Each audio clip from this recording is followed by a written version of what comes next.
Boa tarde. Boa tarde a todos. Olá Mar, olá Carlos. Podem-me confirmar, por favor, se estão a ouvir bem, se está tudo bem. Olá Gelson. Axe 4Man, não sei quem é, mas boa tarde. Olá João.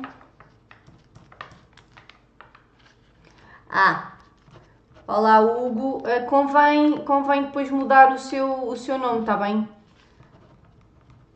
Senão eu nunca sei quem é. É só na conta.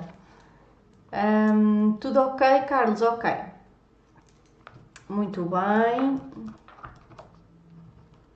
Então está tudo bem, não é? Olá Andreia, boa tarde. Ok, então se estão a ouvir bem, vamos então ao webinar. Boa tarde, João. Ok. Olá, Pedro. Então, vamos ao webinar. Como já devem ter visto, olá Pedro. Como já devem ter visto, hoje o webinar é sobre uma obra literária, que é de estudo obrigatório, não é? Até o 12º ano. Vamos falar aqui então um bocadinho sobre uma obra de Almeida Garrett, ok? Que faz parte então do programa de leitura do ensino secundário e que é estudada então e analisada durante o 11º ano, se não me engano, está bem? Mas isto é irrelevante, é estudada, portanto pode ser uma hipótese na prova de conhecimentos, está bem? Ok, vamos lá então. Então, esta obra foi escrita por Almeida Garrett, ok? Temos aqui o autor, em 1843, ok? Temos aqui o ano, mas foi só encenada no palco, ok? Em 1847, ok? Num formato censurado, onde cortaram várias cenas, está bem? E portanto, só mais tarde, em 1850, é que, portanto, 3 anos depois, é que veio a público a versão completa desta obra. Okay? Portanto, houve aqui um corte inicialmente e foi uma versão censurada da obra original. Esta obra é importante na nossa cultura e na nossa literatura, porque foi um dos textos fundadores do Teatro Nacional. Okay? E é também considerada uma obra essencial do romantismo. Por isso é que é muito estudada no ensino obrigatório. Então, como estrutura interna, o que é que podemos dizer? Sabemos que é do género literário, um género literário dramático, é o género dramático, e como é do género dramático, a sua estrutura interna divide-se em exposição, conflito e desenlace. É sempre igual quando falamos de textos dramáticos, está bem? Portanto, exposição é igual a introdução, sim, para ser mais simples, conflito é o desenvolvimento e o desenlace é então a conclusão. É só para ser mais fácil, mas os termos que têm que utilizar e têm que saber são estes, está bem? Então, na exposição, há aqui uma apresentação das personagens, dos acontecimentos, ok? Uma breve apresentação. Depois, o desenvolvimento, o conflito, é o conjunto de acontecimentos e de peripécias, okay? que impulsionam aqui a ação teatral até ao ponto culminante, que se chama o clímax. Okay? É assim que se chama e vocês têm que saber isto, tá bem? O ponto culminante do conflito, digamos assim, é então o clímax. No desenlace, a conclusão, portanto, é aqui o desfecho da ação dramática. Okay? Na estrutura externa, aqui, portanto, a obra está organizada em 3 atos, okay? Que se subdividem também em várias cenas. Nomeadamente em 12, okay? 3 atos, 12 cenas, que correspondem à entrada de cada uma das personagens. Okay? Deixem-me só colocar isto aqui. Ok, já está. Outra informação importante são então as didascálias. Para quem já estudou outras obras de textos dramáticos, já sabe o que é que são didascálias. Quem é que sabe o que é que são didascália me pode ajudar? Sem dizer isto, claro, indicações cênicas. Quem é que me consegue explicar o que é que são as didascálias? Alguém daí consegue? Já estudaram esta parte? Lembram-se do que é? Ou têm uma vaga ideia?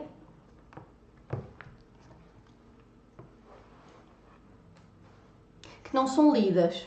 Pronto, não são lidas, ok? São indicações que não são lidas, exato. É uma das características, sim. Não estão lá para serem lidas, ou seja, não estão lá para serem interpretadas teatralmente, ok? Portanto, eles fazem parte do texto dramático, ok? Portanto, é o texto que não é lido, como a Mara disse, mas contém informação muito importante para nós percebermos o teatro, o que é que se passa ali. O movimento das personagens, sim, pode ser, João, pode ser indicações sobre luz, sobre o dia, sobre... Pode ser muita coisa, ok? É informação importante para o leitor perceber o que é que se passa ali. Ok? São indicações cênicas. Ok, então vamos passar à frente. Então, a estrutura da obra. Temos então a exposição, conflito e desenlace. É como se fosse uma nota, exatamente. Sim, exatamente. Pode ser, Carlos, é um. Exatamente, Pedro também, pode ser. Pronto, são indicações que nos ajudam a compreender o texto. E que, por vezes, se não as lermos, não compreendemos o que lá está. Está bem? Portanto, é importante saber o que é que são didascálias, que isto pode aparecer uma pergunta de verdadeiro e falso ou de escolha múltipla. Está bem? Na prova de conhecimentos. O que são didascálias. Então, aqui.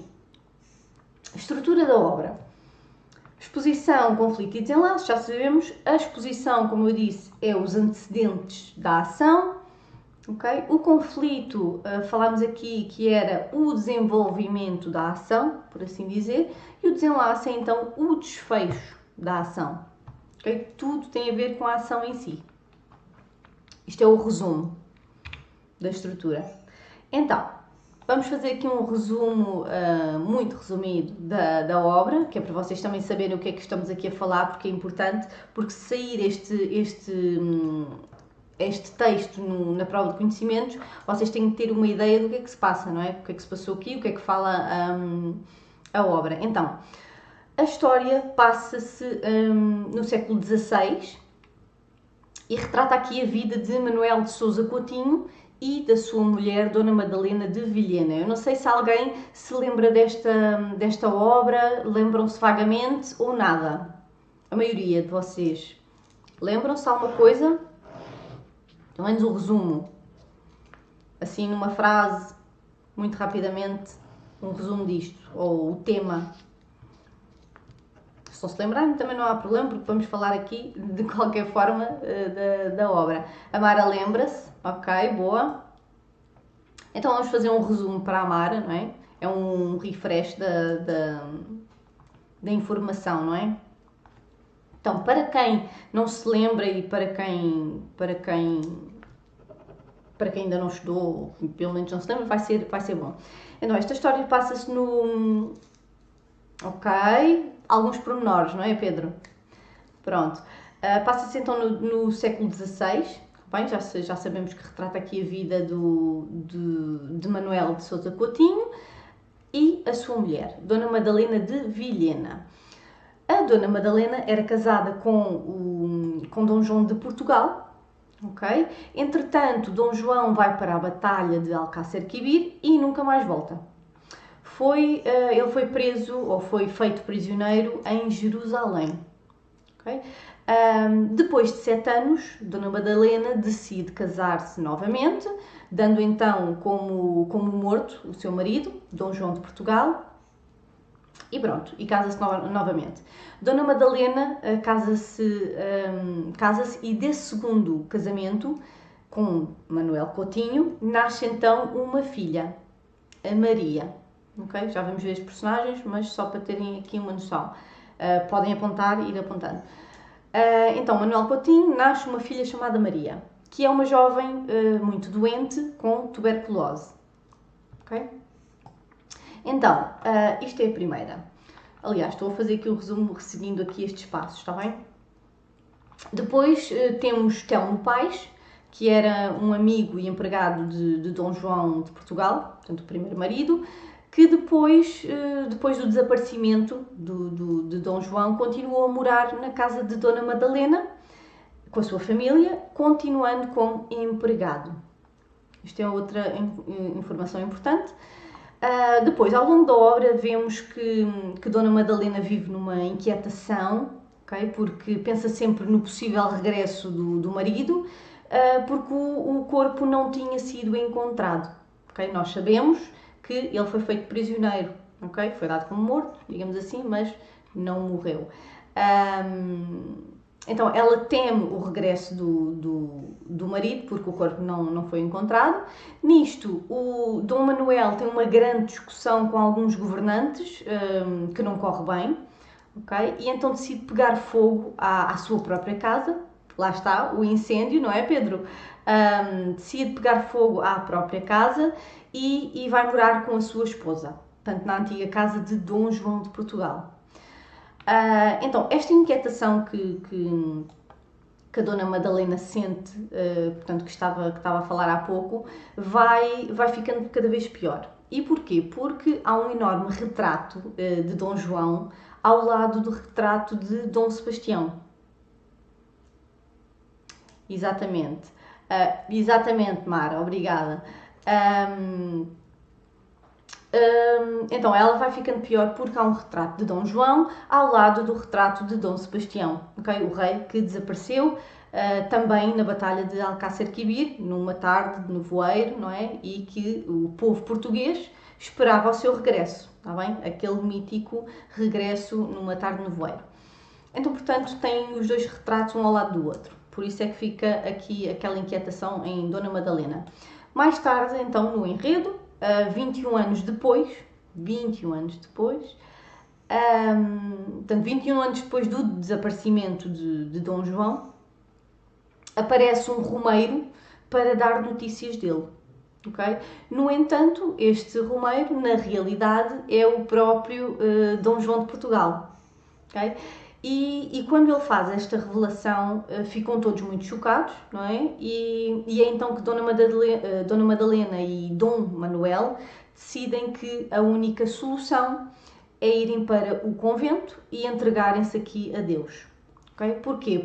Porque eram os dois pecadores, por terem casado sem terem a certeza de que Dom João estava realmente morto e, portanto, quiseram entregar-se à Igreja, às mãos de Deus.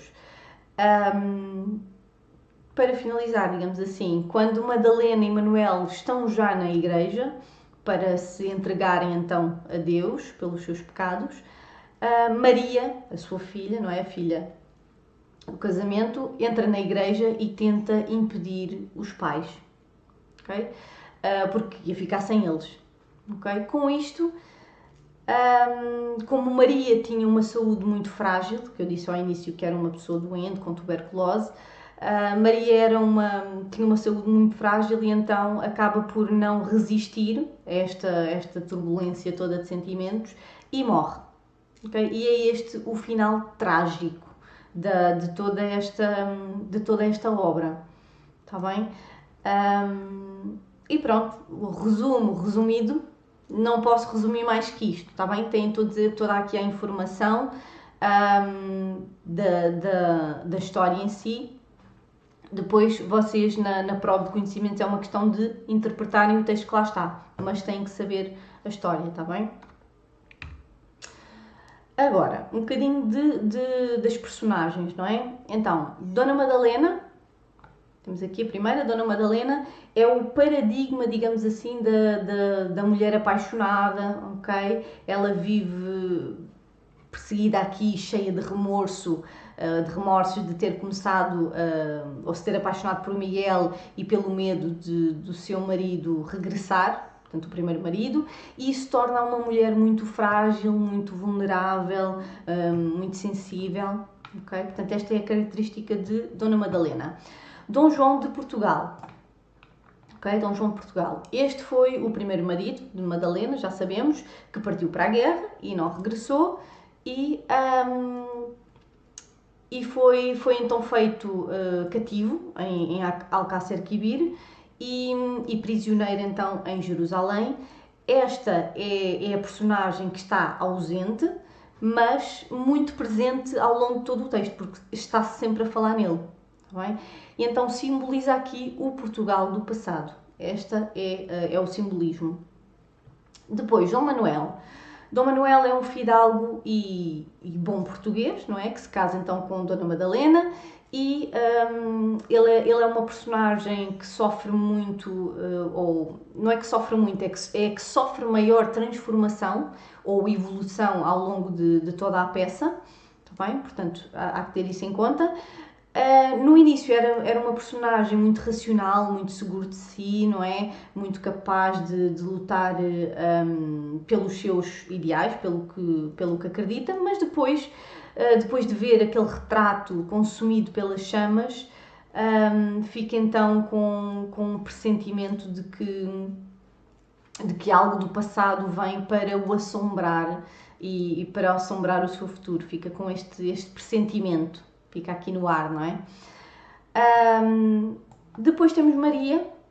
A Maria é filha de Madalena e de Miguel, não é? que tem aqui características muito próprias de uma heroína romântica. Isto é importante saberem, porque se sair alguma coisa de personagens heroicas, é preciso saber que nesta obra a heroína romântica é a Maria. Okay? Ela é uma menina de 13 anos, okay?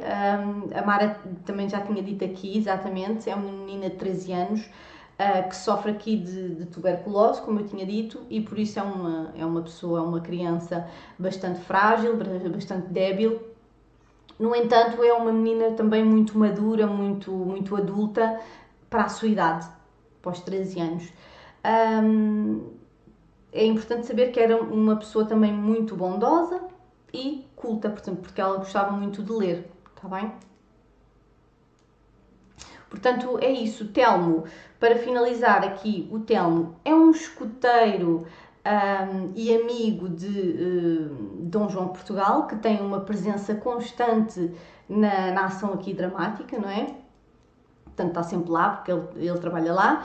Este simboliza aqui, digamos, a presença constante do passado durante a peça, portanto, porque ele faz parte de uma vida em conjunto com Dom João de Portugal, não é? E, portanto, sabe-se também que tem aqui uma afeição especial por Dona Madalena e que vê nela uma filha, portanto, assim como ela vê nele um pai. Bem, estas são as características das personagens que vocês têm que ter em conta. Na análise da obra, está bem? Ok, simbolismos. Pedro, o que é que o autor... Pronto, isto ia explicar agora com os simbolismos, porque tem tudo a ver, está bem?